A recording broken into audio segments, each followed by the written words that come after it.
It smells like opportunity. Hello team, my name is Monique. Welcome back to the Cauldron, and it is time for me to wrap up July in the middle of August. So basically I'm on time for myself. This is BookWitch, my channel, and I monthly play a TBR game called TBR Tombola that I love, and basically I pull 7 numbers from a Tombola machine. Each of these numbers are then attached with a prompt, and I will pick a book from that prompt. I did not quite stick to my TBR in July, and also I decided that I really wanted to read my name. I did not do that, but I did read 10 books and almost 3,966 pages, which is quite good for like my sort of slumpy time over the last couple of months. So let me just walk you through what I have read, and if you are interested in the rules of TBR Tombola, or if you would like to check out my July Tombola list, you can check it out. I will leave links to them down below so that you can see them and enjoy them, and hopefully you will want to follow along with me as I explain to you what I have read or not read. Most of it is not read, let's be honest about it. So let's just start. The first book that I read in July was The Bone Witch by Rin Trepecco, which was actually a book on my April TBR. It was picked as a friend favorite because my friend Sean really loves it, and I had sort of anticipated that it was a book that I was going to love a lot. This is a book with necromancy and sort of like a magic school like training montage, and when I went into it I was super interested. However, as it sort of moved along, I became more invested in the sort of older timeline. Basically this book runs in 2 timelines, like an older timeline where things have already happened, and a younger timeline where we meet our main character T, who is a young bone witch who basically accidentally brings her brother back from the dead, and then she gets brought over to this sort of university setting where she is taught how to be a necromancer and a bone witch, which is both looked down upon and also everyone knows that that is a very powerful being.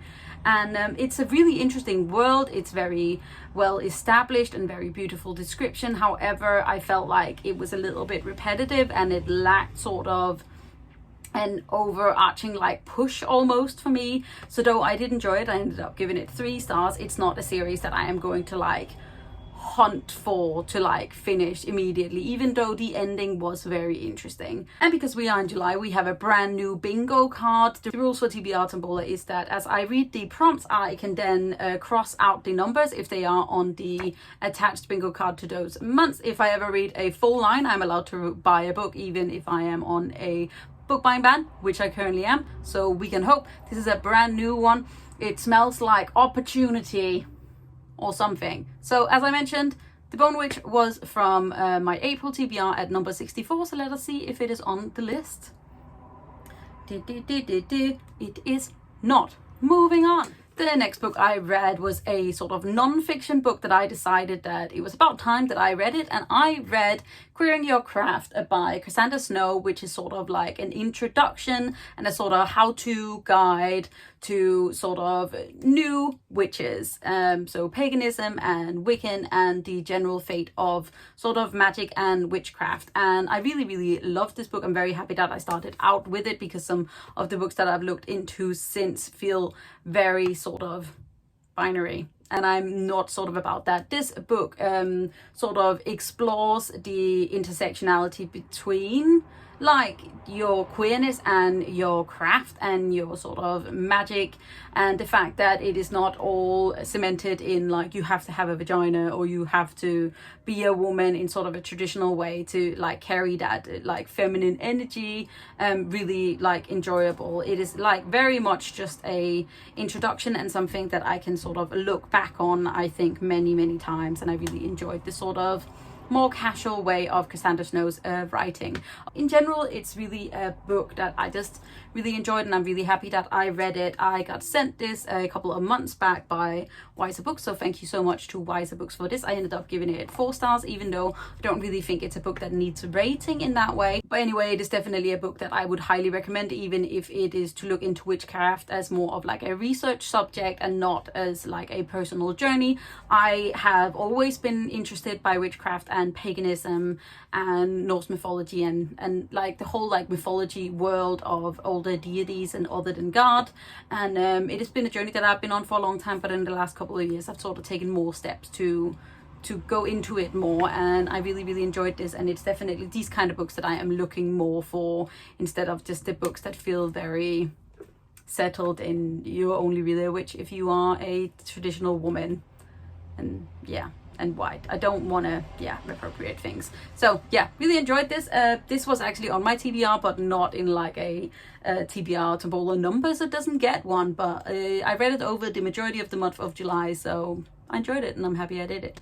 The next book I read was actually on my TBR, and that is The Wolf Underwoodsman by Reread. This came onto my TBR as a chance card, as a book that I am scared of reading, or was scared of reading, and in the end I actually really enjoyed this. I ended up giving it 4 stars. It is a highly magical, atmospheric read that is inspired by Jewish and Hungarian folklore and mythology, and in it we are following a young woman from a pagan village where she, as one of the only, lives there without magic, and when the soldiers from the surrounding areas come to take their sort of yearly sacrifice, she is given up as someone with magic where she actually doesn't have any, and she sort of gets dragged onto this sort of quest and adventure with a young prince, and it is very gritty and heart-wrenching and utterly beautiful, and I really love this book, and it is one that I'm very much looking forward to reading again at one point.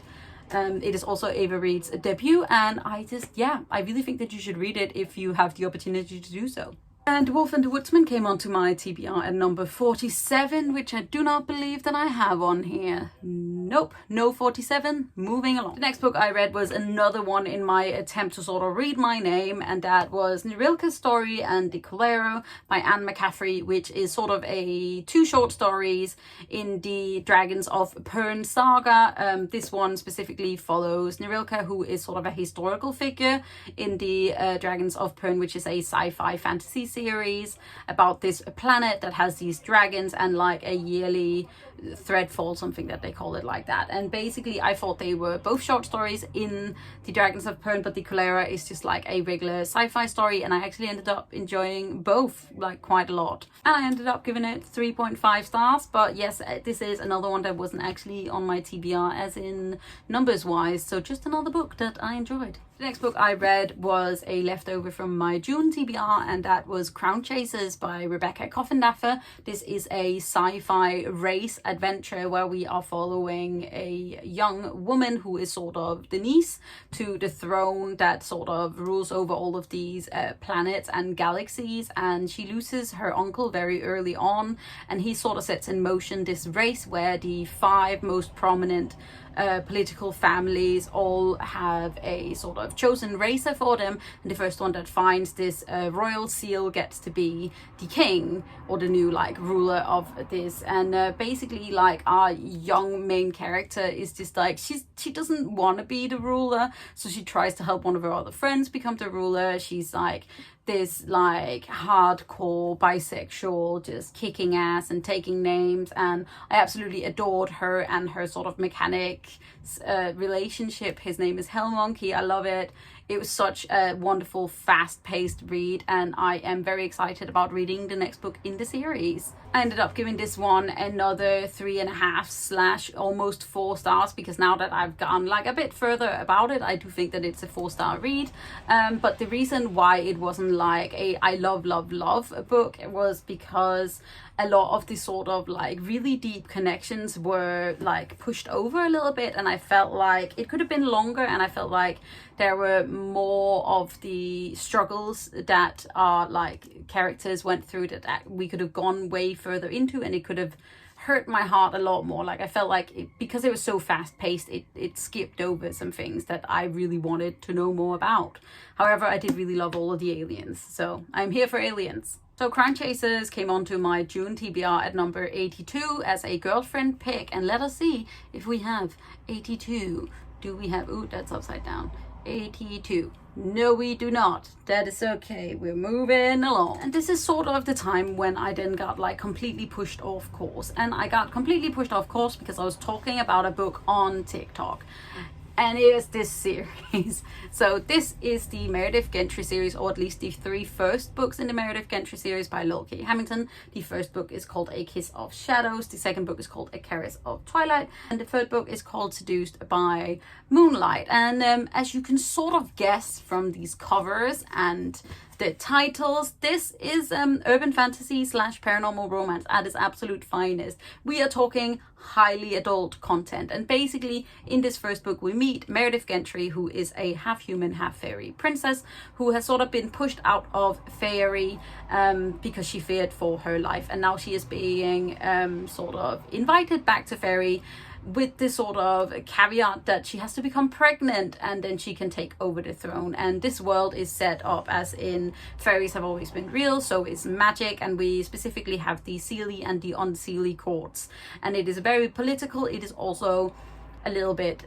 pornographic in its writing, and basically Meredith just fucks all of her bodyguards to try and become pregnant. There's a lot of magic, there's a lot of political intrigue, there's a lot of violence. It is a series that I have been reading, I think, since I was 16, 18. It is a series that is highly comfortable for me, and I haven't reread it in a long time, so I just sort of ended up being sucked completely in. So I read the first, the second, and the third, and I continued that into sort of August. So yeah, I did that, and I highly enjoyed it. So these are all rereads for me. The first book is a 4-star, the second book is a 3-star, and the third book is sort of a 3.5-star for me. But they're just like, I read them so fast, even though they're quite like little chunkers, little chunky trade paperbacks that are brown from use, and I love them. So I actually decided, when I decided to go off my TBR, to change one of the books on my TBR, and one of that was Each of Us a Desert, which was a magical realism pick, and I snuck in A Kiss of Shadow instead of it, and that is for number 54. And guess what we have right here? 54. Da da da da. Bum, bum. First number on the thing. Yay. Next, I then returned to my actual TBR and read another book that my girlfriend picked for me as number 85, and that was In the Ravenous Dark by A.M. Strickland. And this is a highly anticipated release for me. It has polyamory rep, it's sort of inspired by Roman culture. We have like death magic, and basically we are following a young woman who has been hiding her magic her entire life, because in this city that she lives in, if you have this blood magic, you sort of get tied to a dead warrior and you are indebted to like the royal family. However, she gets found out and she gets sort of shackled to one of these warriors, but she also meets the princess and there starts to be some feelings. However, she's also looking for revenge, and it is a very interesting like world building. However, it is one that I wish had been sort of less mainstreamed. It reads very young, even though it has some very adult topics. So it is like super gritty, and I think it is sold as YA, and I just wish that it had been written as more of an adult one, and I wish that it had been written slightly longer, because I kept feeling like they were just sort of skipping over things, like really horrible like scarring scenes, and then we're just skipping along. So it's very fast paced, and though I really wanted to love it, I wasn't as crazy about it as I wanted it to be. And another thing was that I really got jarred out by the fact that it was set in like present tense. I hate present tense. It is a like really annoying pet peeve of mine in fantasy, and it's just to get dragged out of the story every time I realize that it's set in present tense. And I ended up giving this one 3 stars, maybe 3.5, because I did enjoy the polyamory rep a lot and the sort of like relationship between the characters, but I just it annoyed me. It does, however, also have some delightful main characters that are non-binary, and a lot of bi and lesbian characters, and I really enjoyed that as well. It also doesn't shy away from sex, like on the page, not explicit obviously, but yeah, it's there, and there's nothing wrong with that, and I really enjoyed that. So also, how stunning is this book, like so stunning. So my girlfriend's pick was at number 85, and let us see if it is on the thing. It is! Double number. Ha ha! And then last but not least, a book that I read in one day and one day only, right before the beginning of August, and that was The Obelisk Gate by N.K. Jemisin. This is a highly anticipated second book in the Broken Earth series that I have wanted to sort of read for a very long time. The first book is called The Fifth Season, and it is an adult epic fantasy that is also sort of dystopian and sort of sci-fi at the same time. And we are set in this world where seasons are happening, like disaster seasons are happening regularly that can take not just months but years or decades, and it has meant that the sort of structure of humanity has changed completely, and it is very much one for all and one for yourself. And additionally to like regular humans, you also have the arachne that actually have control over the earth, and you would think that that would mean that people would keep them close and keep them safe, but no, it actually means that they are ostracized and murdered quite often. And we are following 3 separate characters in the first book that sort of intertwine in a very odd way, and in the same way we are following several characters in this second book. It's my favorite book of the month. It's a solid 5-star. I read it so fast. N.K. Jemisin just grips you by the heart, and just this book is just absolutely like magnificent, and I highly recommend it. So The Obelisk Gate came on to my TBR at number 14 as an adult fantasy, and let us see if we do have that. Look at that, 3 numbers in 1 month. That is like on scene. That has never happened before. So yay for me. So yeah, these are the books that I read in July. As you can see, I snuck out of my actual TBR for a few, but I overall like actually enjoyed this month. I think sometimes I just need to return to my rereading ways, and I'm really happy that I also read The Obelisk Gate last month, and just overall like I'm happy that I'm reading, I'm enjoying and loving some of it. So if you guys enjoyed this video, don't forget to hit that thumbs up button, hit subscribe button at the same time so you don't miss out on any other videos from me. You can also click the little bell which will give you a notification when I put up a new video. And then I'll see you guys soon. Remember that I am proud of you, and take care of yourself. I'll see you when I see you. And I'll see whether or not I will catch up on my TBR next month. Probably not.